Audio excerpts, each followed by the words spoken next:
aujourd'hui, moi, je suis là pour vous parler dans le cadre d'une démarche de partage. Donc moi, je vais vous parler du chef d'entreprise, de l'entreprise et des risques.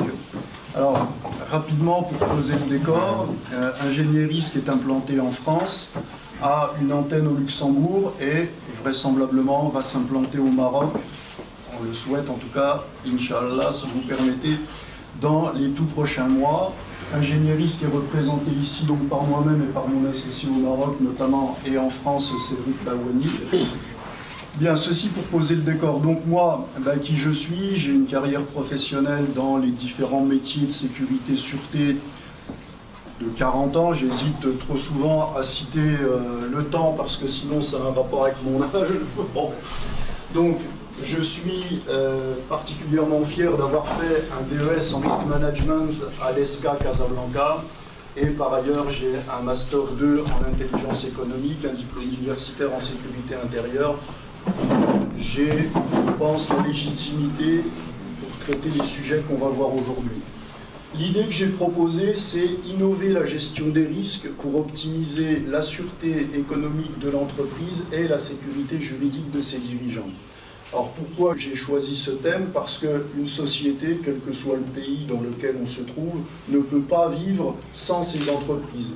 Indépendamment de la puissance de l'État, si l'initiative privée n'est pas là pour créer la richesse, créer les emplois qui vont avec et créer les phénomènes de cohésion sociale qui vont avec, c'est voué à l'échec. Derrière, il y a tout le cortège des impacts que tout le monde connaît bien.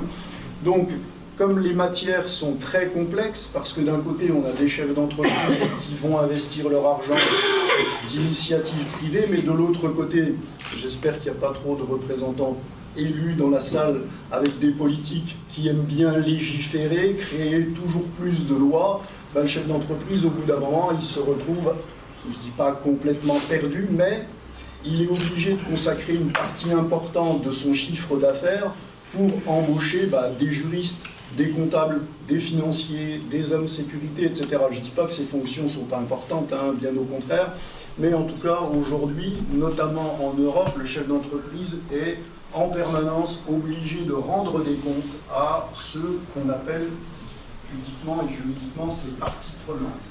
Pour un chef d'entreprise, partie prenante, c'est qui? Partie prenante interne, ses actionnaires, ses salariés, les organisations syndicales et les représentants du personnel.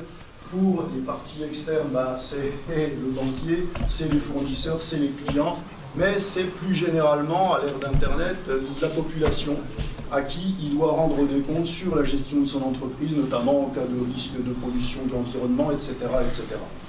Donc, voilà, je l'ai représenté un peu comme le capitaine d'un navire. Son job, c'est d'éviter les écueils, parce que s'il se clash, c'est l'entreprise, les emplois, la richesse qui a été créée, qui vont se trouver dégradés, et on va se retrouver avec du chômage et de la misère sociale.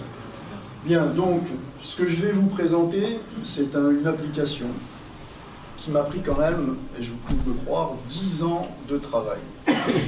Parce que j'avais des fonctions dans le cadre de mon travail professionnel très importantes qui me prenaient beaucoup de temps, et je consacrais le reste de mon temps à travailler, concevoir, coder, ingénierisme pour en faire ce que je vais vous présenter aujourd'hui.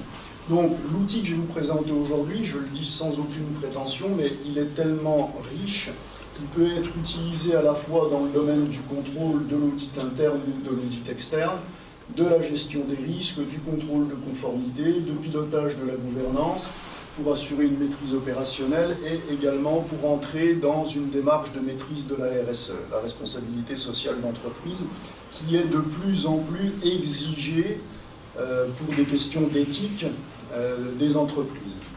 Pourquoi? Parce que le chef d'entreprise, lui, la plupart du temps, quand il crée son entreprise, il ne se doute pas encore, il n'a encore pas entendu parler du code du travail, du code de l'environnement, de commerce, et j'en passe et des meilleurs. Donc il va avoir affaire aux administrations, à la réglementation, au marché et aux parties prenantes. Et pourtant, ce que je dis, ça n'engage que moi, mais je reste persuadé que sans une maîtrise parfaite de toutes ces contingences juridiques, normatives et réglementaires, l'entreprise elle va se trouver confrontée à des difficultés qui vont entraîner des procès, des contentieux, qui vont se traduire par des impacts financiers, qui vont dégrader la valeur créée par le travail. Voilà, donc ça c'est pour la petite partie où on pose le décor pour que le sujet soit bien introduit. Maintenant nous venons sur l'application proprement dite.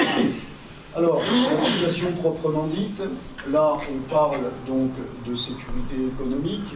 On fait tout de suite, j'ai voulu épargner la procédure où on commence par créer le compte d'exploitation parce que trop souvent, quand on parle de sécurité économique, on va se préoccuper du risque d'incendie, on va se préoccuper du risque d'accident, du risque de pollution, mais on ne dit pas que ces impacts en cas de sinistre vont impacter le compte d'exploitation. Or, le compte d'exploitation prévisionnel, c'est les chiffres qu'on va annoncer aux banquiers, aux actionnaires, à la délégation syndicale, mais si les chiffres qu'on a annoncés, la valeur en est dégradée par des accidents notamment, par des sinistres quelconques, eh ben on ne va pas atteindre ces objectifs.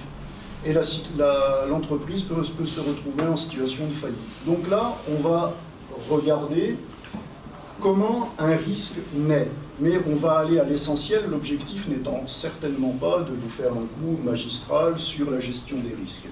Donc on imagine que voilà, j'ai acquis le logiciel et donc je vais aller dans l'organisation.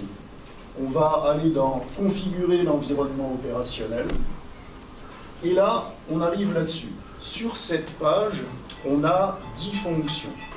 10 fonctions, ce sont les fonctions qui vertèbrent, qui structurent classiquement une entreprise. Il se peut que les fonctions soient portées par une seule et même personne, mais généralement c'est ça, commercial, direction, finance, gouvernance, juridique, production, ressources humaines, services généraux, services techniques, sécurité, sûreté. Alors pourquoi je vous ai dit que ça m'avait pris 10 ans de ma vie tout à l'heure?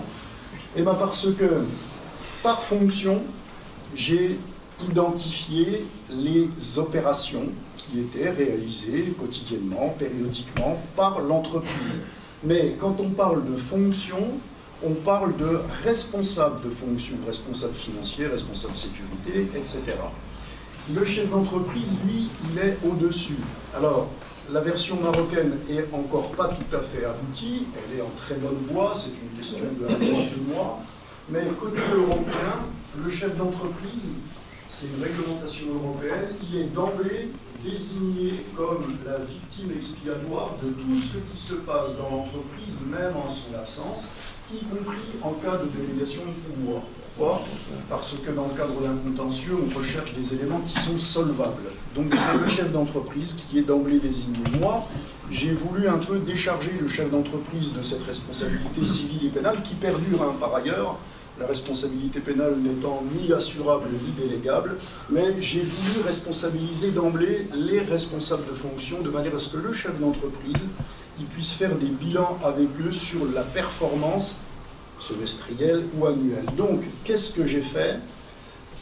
J'ai, par fonction, identifié les opérations. Alors, on ne va pas les énumérer parce que ça serait fastidieux, mais vous voyez, au niveau d'une fonction commerciale, on peut avoir toutes ces fonctions-là, toutes ces opérations. Ça va de l'agencement de l'unité commerciale en passant par les avantages concurrentiels, le commercial, la communication externe, la concurrence, etc., etc.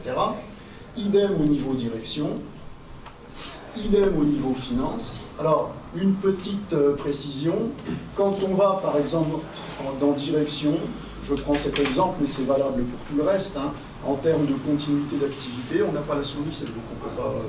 voilà. Continuité d'activité, l'utilisateur sait immédiatement la continuité d'activité correspond aux stratégies mises en place par l'organisation pour continuer à produire en cas d'événement perturbateur majeur qui affecterait durablement sa capacité à fonctionner normalement.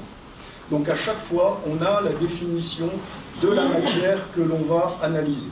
Bien. Donc on descend. On a ensuite, pareil, hein, c'est juste pour vous présenter le panorama. Hein, la gouvernance et les opérations afférentes, le juridique à l'identique, la production à l'identique, les ressources humaines, les services généraux, les services techniques et naturellement la sécurité-sûreté sur laquelle on va s'étendre un petit peu plus tout à l'heure. Donc vous voyez ça, et encore j'estime que ce n'est pas vraiment exhaustif, puisque ça ne reprend pas les spécificités afférentes aux objets sociaux, que ce soit l'industrie, le secteur bancaire ou d'autres industries. C'est également, mais ça fait l'objet d'une autre version, on a fait la même en France pour des établissements de services publics qui pensaient qu'il n'y avait pas les mêmes problématiques, et pourtant si, puisqu'aujourd'hui on est à l'ère où il faut rendre des comptes. On a aussi fait des versions pour des municipalités, l'objectif étant de placer chacun devant sa responsabilité, de lui donner les moyens de comprendre, d'analyser et de traiter ses risques. Bien. Donc, on va d'abord survoler, on va prendre un exemple concret, on va aller dans analyse.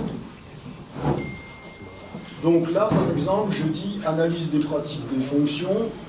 Okay. Je vais sélectionner, par exemple, ingénieur risque. Voilà, ingénieur risque.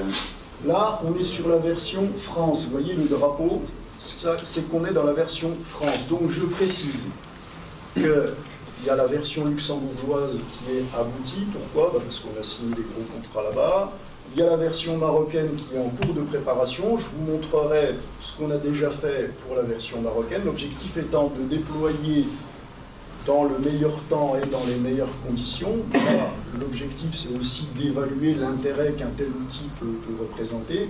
Donc, quand on a le drapeau, ça veut dire que la législation, quand les problématiques qu'on évalue sont visées par une réglementation spécifique, ça veut dire que c'est naturellement la législation du pays qui s'applique. Par pays, ça fait l'objet d'une veille juridique réalisée par des avocats. Ça veut dire que le chef d'entreprise ou la personne qui charge d'évaluer les risques a d'emblée une vision des problématiques à laquelle le chef d'entreprise peut être confronté intuitu personae et ses parties prenantes. Bien. Donc on va dire par exemple dans commercial, comment on analyse? Moi j'ai fait ce choix, c'est de créer des référentiels par pratique. Ça veut dire que j'ai considérablement augmenté mon niveau d'employabilité parce que pour chacun, soit quand ça relevait de ma compétence, soit je me suis bien évidemment associé des expertises de personnes qu'on appelle les sachants, qui sont vraiment des professionnels du domaine.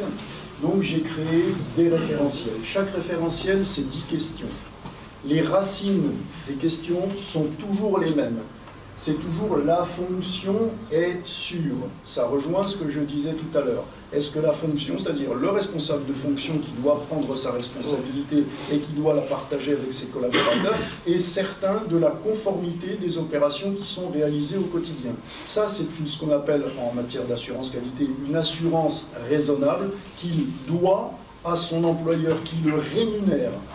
Et quand on n'a pas ce genre de démarche, eh bien, on voit que la rémunération, en fait, le travail rendu en échange, la qualité n'est pas toujours au rendez-vous et ça met en péril l'entreprise.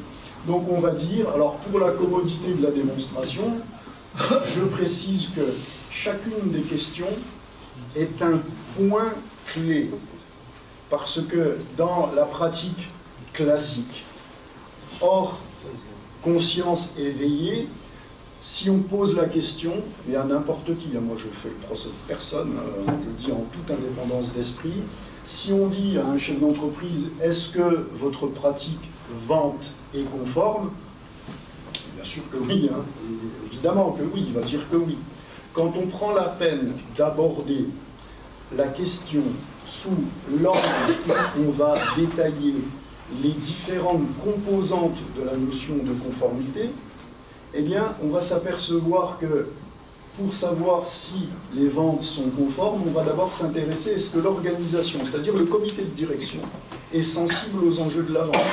On va voir si la fonction maîtrise le cadre juridique des ventes de l'organisation, si elle veille au respect de l'obligation de conseil dont l'organisation est débitrice envers ses parties prenantes, Est-ce qu'elle élabore un devis avant la vente? Est-ce qu'elle informe les clients des conditions générales de vente? Est-ce qu'elle veille à la conformité des contrats commerciaux, à la mise en œuvre de la garantie légale? Est-ce qu'elle informe les clients des moyens de paiement acceptés? Est-ce qu'elle veille à informer les clients des délais de paiement? Est-ce qu'elle veille au respect des délais de livraison? Là, dans tout ça, on a suffisamment d'éléments pour matérialiser un contentieux commercial qui va se traduire par un décaissement, donc un risque financier pour l'entreprise. Donc pour la commodité de la démonstration, on va mettre des noms partout, on confirme, et là, on a un premier diagnostic. Alors à ce stade, je ne sais pas s'il y a des auditeurs ou des auditrices parmi vous, dans la pratique classique de l'audit, même au niveau des gros opérateurs d'audit, hein, moi j'ai eu le privilège de présenter à PwC notamment, ils ont été très surpris parce que dans la pratique classique, un audit, une évaluation de risque, pour atteindre ce résultat, il faut au minimum une journée. Or, une journée au tarif classique, c'est en Europe 1200 € la journée. C'est pas neutre comme coût, hein. C'est peut-être aussi la raison pour laquelle les entreprises n'ont pas ou peu recours à l'audit. Là, vous avez vu qu'en quelques minutes, sous réserve, bien évidemment, d'avoir la bonne personne qui sait répondre, on obtient une vue quand même très précise de la situation de la matière investiguée. Dans la colonne de gauche, on a les données recueillies. Ça veut dire qu'à l'inverse de la pratique traditionnelle de l'audit, on fait venir quelqu'un de l'extérieur, donc il y a toujours une réticence des personnes interrogées. Là, ce sont les données qui sont fournies par des éléments internes à l'entreprise, intégrés au cœur du dispositif. Ça, dans la colonne, on a véritablement des données qui sont extrêmement confidentielles, parce que, imaginons que je sois un constructeur automobile et que mon concurrent sache que chez moi, l'organisation n'est pas sensible aux enjeux de la vente, qu'on ne maîtrise pas le cadre juridique, qu'on ne respecte pas l'obligation de conseil, et c'est plié. Ça va partir sur le marché, les informations vont être diffusées, les concurrents vont s'en emparer, et pour moi, je vais me retrouver en difficulté. Donc sur ce constat, on a des non-conformités, c'est-à-dire l'écart entre une situation conforme et là où il n'y a pas de conformité. Eh bien, donc, on voit par exemple le cadre juridique des ventes de l'organisation non maîtrisée. La non-conformité, c'est non-respect des stipulations de l'article 1582 du Code civil. On arrive à ce moment-là avec une notion juridique. On n'est pas fatalement juriste et en congé. On va passer la souris sur l'article concerné et l'article va apparaître. Alors, je précise d'emblée que je n'ai pas intégré, je n'ai pas scanné le code du travail ou le code que je prends en référence. C'est les articles qui sont intégrés dans l'intelligence de l'outil. Mais on sait en permanence face à quoi on va être confronté. Là, je vais décider seul si c'est un risque ou pas. Parce que c'est moi qui pilote mon entreprise. Si quelqu'un d'extérieur vient, il ne connaît rien de mon entreprise, il va me dire oui, il va me dire non, mais moi, j'en saurais rien. Par contre, moi, mes points forts et mes points faibles, je suis censé les connaître. Donc, pour la commodité de la démonstration, on va dire oui, ok, c'est un risque parce qu'on n'a pas de matière pour mitiger le risque. Et là, on va se poser la question, quel est l'impact financier estimé? Parce que vous pouvez analyser sous tous les angles. En finale, le risque, il est quasiment dans 95% des cas, il est toujours financier. On va toujours, dans le cas classique de l'obligation de réparation, on va toujours demander à l'entreprise, on va la condamner à payer une indemnité ou des amendes, etc. Là, on a fait une estimation des frais potentiels, on a créé des centres de coûts. Ça veut dire, si ça vient à occurrence, est-ce que j'aurai des agios? Est-ce que j'aurai des amendes, des coûts de non-qualité, des dédommagements, des dommages-intérêts, des honoraires, des pénalités financières, des pertes d'exploitation, des régularisations salariales ou des remises en état? Là, s'agissant d'un cadre juridique non maîtrisé, on va dire je risque d'avoir des dommages-intérêts. C'est le chiffre que vous voulez. On va dire je vais devoir prendre un avocat pour défendre mon dossier, donc j'aurai des honoraires. Donc, en quelques clics, je sais mon cadre juridique n'est pas conforme, qu'il est couvert par l'article 1582 et que mon risque potentiel, mon risque premier, il est de 1 500 € et que le risque annexe, c'est un contentieux juridique supplémentaire. Donc on s'arrête là, mais donc on le fait sur chaque question évaluée. On peut mettre un commentaire de l'évaluateur, ça c'est très important, j'ai pris le soin d'intégrer cette fonction parce que là on fige dans le marbre, si je puis dire, on fige dans le marbre ce qui s'est passé au jour et à l'heure dite, parce qu'ensuite c'est archivé, il y a des PDF qui peuvent être générés, qui peuvent remonter sur l'antériorité. Donc en cas de nécessité de justifier à l'une des parties prenantes ou à sa propre direction, on a la traçabilité des faits qui sont enregistrés. Donc là, c'est vrai qu'on peut mettre, s'il vous plaît, risque détecté ce jour. On peut faire des commentaires beaucoup plus travaillés, mais c'est juste pour vous présenter l'intérêt. Risque détecté ce jour. Et là, on est sur la criticité, parce qu'un risque, c'est bien, mais on peut très bien dire, bah, le risque, moi, je l'ai assuré. Le risque, bah, le coût, il est minime, donc je peux l'assurer financièrement. Ou alors, je peux dire, bah, je ne peux pas l'assurer, il faut que je le traite. Qu'est-ce qui va faire que je le traite? C'est sa fréquence, et donc la fréquence de son occurrence et la gravité de ses impacts. Ça donne la criticité. Donc, on revient sur le non-respect, donc la deuxième question. On va regarder l'antériorité, on va dire, ouais, mais là, ça fait au moins 3-4 fois qu'on l'a cette année. Donc là, on ne sera pas en présence d'un risque, on sera en présence d'une réplique. Ça veut dire que là, ça devient urgent. Il faut faire quelque chose.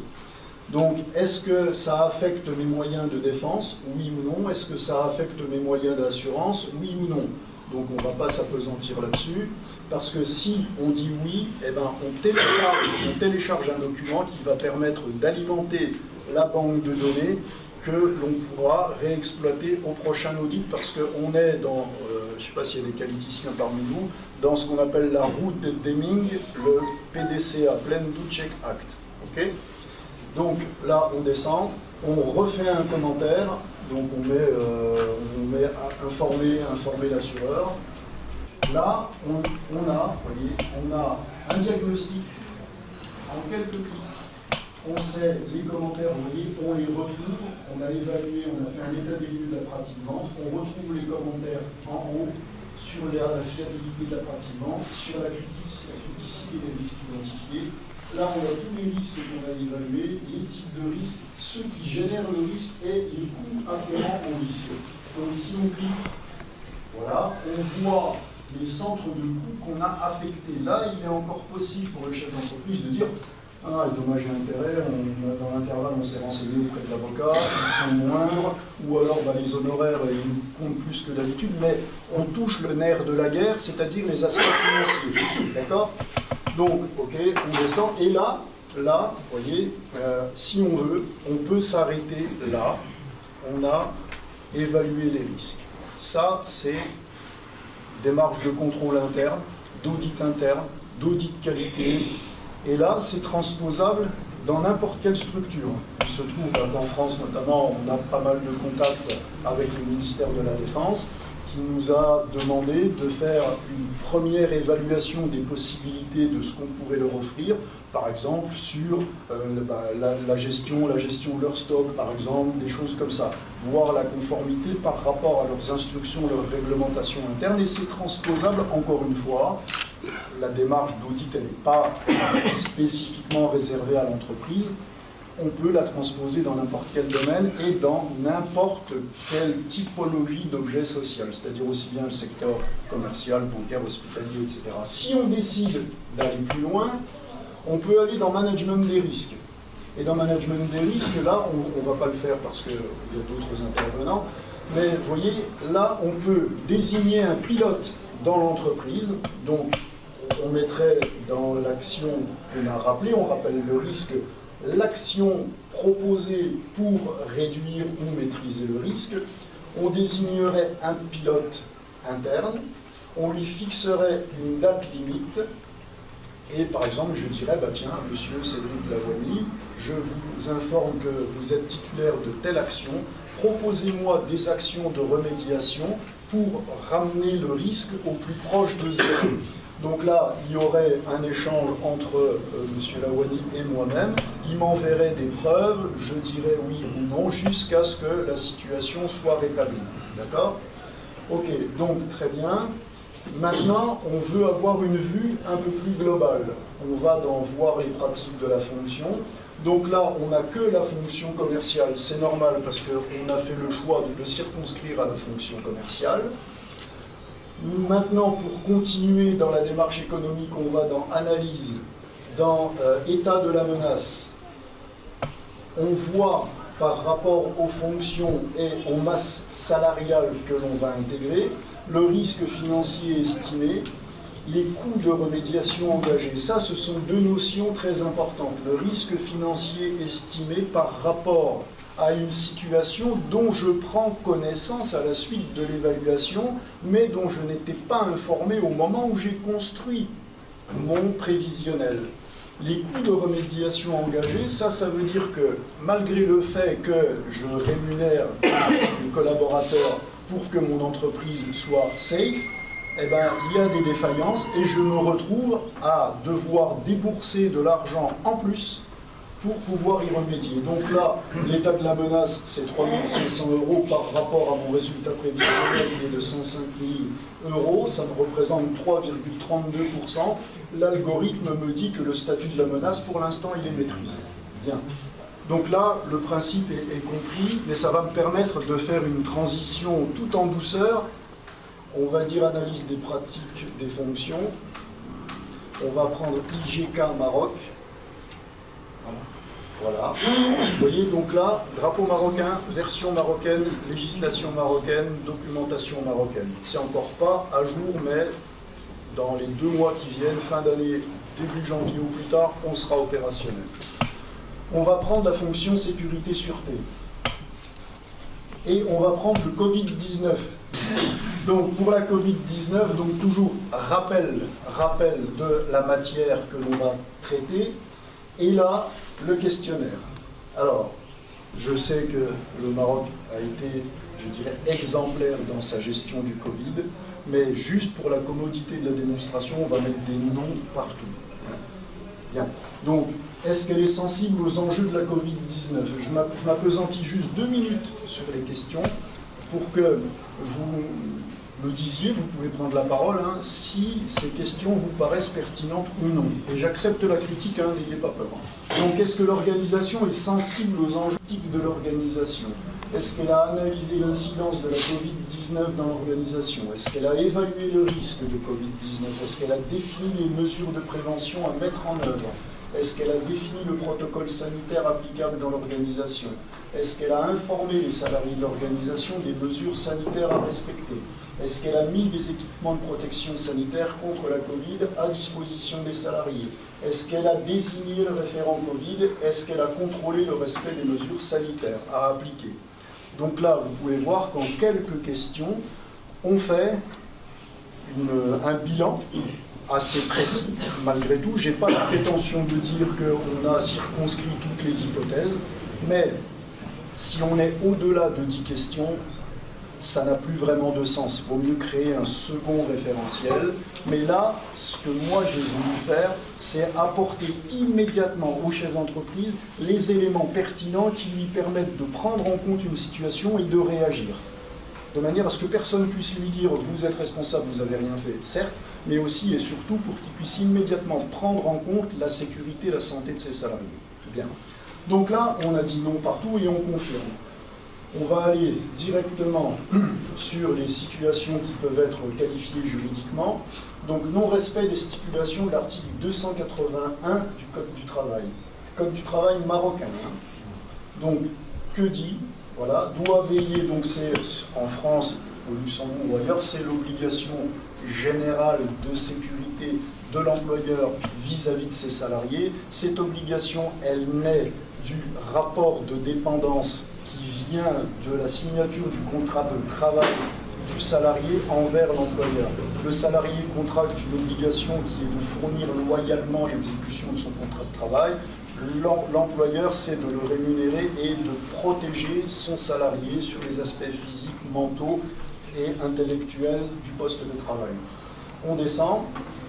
risque de Covid-19 dans l'organisation non évaluée. Donc là, article 300, qu'est-ce qu'il dit? Là, c'est du pénal.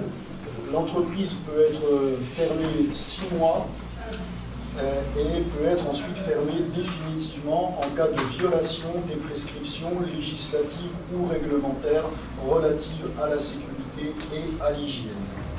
Donc là, vous voyez, on vient à ce que je vous disais tout à l'heure, il y a toujours l'omniprésence de cette menace qui pèse sur l'entreprise, qui affecterait sa sûreté économique, mais aussi vis-à-vis de son dirigeant, et le dirigeant, c'est surtout la sécurité juridique. Alors, comme on reste sur le Covid, on va maintenant dans l'onglet documentation, on va dans documentation associée, on va dans sécurité, sûreté, on va dans pratique Covid-19, document, voilà, Ratana, écoutez ça, voilà. Et là, on a bien le document applicable au Royaume du Maroc. Avec donc quelque chose de très précis, qui ne relève pas d'une puissance étrangère, mais qui est produit par les autorités marocaines et qui est donc strictement d'application sur le territoire du Royaume du Maroc. Voilà. Donc, ensuite, on a encore une fonction qui est toujours dans documentation. On a des glossaires. Les glossaires, donc, c'est une banque de données, des dictionnaires, où on va aller, par exemple, dans le domaine juridique, qui est généralement assez parlant. Avec, là, il doit y avoir 300-400 définitions. En même temps, c'est la notion de learning by doing pour le chef d'entreprise. Il apprend au fur et à mesure, et donc ça lui permet d'éveiller sa conscience, parce que le chef d'entreprise, lui, c'est surtout un porteur de projet qui a une mission particulière. Il n'a pas toujours la conscience de son environnement, de son écosystème. Néanmoins, s'il reste focalisé sur des objectifs essentiellement économiques et financiers, il y a un tas de choses qui peuvent passer à côté, et c'est l'entreprise tout entière qui risque d'en pâtir. À partir du moment où un problème est détecté, il n'a peut-être pas toujours le bon interlocuteur dans l'expertise qui lui est nécessaire, il va aller dans experts référencés. Moi j'en ai référencé quelques-uns. Donc là, il y aura bien évidemment des experts essentiellement marocains, bien sûr, parce que chaque pays a sa propre expertise. Par contre là, j'ai laissé ceux qu'on a en France. En sécurité protection rapprochée, je crois que j'ai référencé le meilleur. C'est Cédric, qui est ici présent, avec son mail, avec son téléphone, partant du principe que les experts référencés par Ingénierisque, c'est que moi, j'ai déjà évalué l'expertise, la capacité à rendre le service attendu, que j'ai déjà négocié pour l'entreprise cliente d'Ingénierisque. Les deux sont mis en relation et ils font ensuite leur expérience ensemble. Dans l'actualité, on va retrouver tout un tas de données que nous, on peut alimenter en direct ou différemment sur, par exemple, des événements qui se passeraient au quotidien sur un domaine, par exemple, un risque boursier, une contingence économique ou autre. Et donc, on a, si je puis dire, un guichet tout en un pour la gestion des risques, ce qui contraste singulièrement avec la pratique habituelle où d'un côté on fait appel à un expert comptable, à un avocat, etc., etc. Là, moi ce que j'ai voulu faire, c'est donner au chef d'entreprise des éléments de compréhension, de protection, d'analyse de ces risques, par lui après, sous sa responsabilité, de décider ce qu'il en fait ou ce qu'il en fait pas. Voilà, mesdames et messieurs, j'ai été aussi rapide et précis que possible. Si vous avez des questions, je suis à votre disposition. Salam alaikum. Alors je me présente, je suis docteur Khader Dia. Je suis docteur Khader Dia. Je suis médecin en instance de thèse et entrepreneuse en santé. Donc voilà, déjà j'aimerais vous remercier pour cet événement et vous remercier pour les thématiques que vous avez abordées. Alors déjà, ma première question, je l'adresse à M. Pascal. Alors déjà, étant donné que je suis entrepreneuse en démarrage d'activité, donc votre projet m'intéresse énormément. Donc comme j'ai dit, comme je suis entrepreneuse en phase de démarrage, votre projet m'intéresse énormément. Et je voudrais vous demander quelle est la différence entre votre service et un service, disons, personnalisé avec des comptables, des juristes qui vont plutôt me donner une réponse, disons, assez cadrée pour mon entreprise, plutôt que si j'utilise une application. Voilà. Merci beaucoup. Je réponds à votre question. La différence fondamentale que moi je fais, moi j'ai créé cet outil parce que étant entrepreneur moi-même, j'ai été confronté à des hommes de l'art, experts comptables, avocats pour qui j'ai le plus grand respect, mais moi je suis un cost killer dans l'âme. Donc j'ai voulu apporter au néo-chef d'entreprise, quelqu'un qui va créer, des éléments d'information qui vont pouvoir lui permettre de prendre d'emblée conscience de la notion de risque, de la notion de coût, et lui donner des informations qui vont lui permettre d'emblée de modérer ses coûts en allant voir des experts qui sont vraiment les sachants avec des questions pertinentes pour éviter justement le cortège de coûts. Vous savez comment ça se passe, être accueilli par un avocat qui va faire des circonvolutions, s'éloigner du sujet, parce que pendant ce temps-là, il va comptabiliser du temps d'honoraires qui ne va pas vous profiter. Donc moi, j'ai souhaité aller à l'essentiel, sans emprunter le chemin de réflexion habituel et en ayant recours au service de l'informatique. C'est le chef d'entreprise qui décide lui-même, oui. Qui prend la décision éclairée de... Oui, parce qu'à partir du moment où vous avez pu voir qu'il y a une question, il y a une réponse, on est conforme ou pas. Si on n'est pas conforme et qu'il s'agit d'une matière juridique, on a à minima des informations documentées de nature juridique avec des documents associés qui vont vous permettre de travailler en budget maîtrisé. Parce que si vous commencez à aller voir l'avocat, l'expert comptable, etc., en n'ayant pas pris à minima la précaution de voir dans quel champ d'application vous vous trouvez, c'est votre budget. Le budget, s'il est contraint avec pas de ligne de financement, un banquier qui est un peu frileux pour ne pas vous suivre, votre projet risque de ne pas aboutir. Vous allez le consommer en conseil, alors que nous, j'en profite, un abonnement mensuel à risque en France, c'est de l'ordre de 200 €. On va adapter le budget au niveau du Maroc. Donc vous voyez que, allez, on va dire on sera aux alentours de 1000 dirhams par mois. C'est supportable par n'importe quelle entreprise. La stratégie, vous l'avez compris, c'est de faire un effet de volume. Donc voilà, et donc si vous me permettez, la recommandation que je peux vous faire, c'est que vous alliez vers des experts, encore une fois, je le répète pour qui j'ai le plus grand respect, ayez toujours conscience du rapport risque-bénéfice en termes de coût. Je vais consulter, mais qu'est-ce que j'ai en retour des honoraires que j'ai payés? Tandis que là, eh bien, l'évaluation que vous aurez faite, elle va rester soit sur votre serveur, soit sur les serveurs ingénieristes. Vous pourrez la rappeler à n'importe quel moment. Vous pourrez analyser, adapter votre stratégie.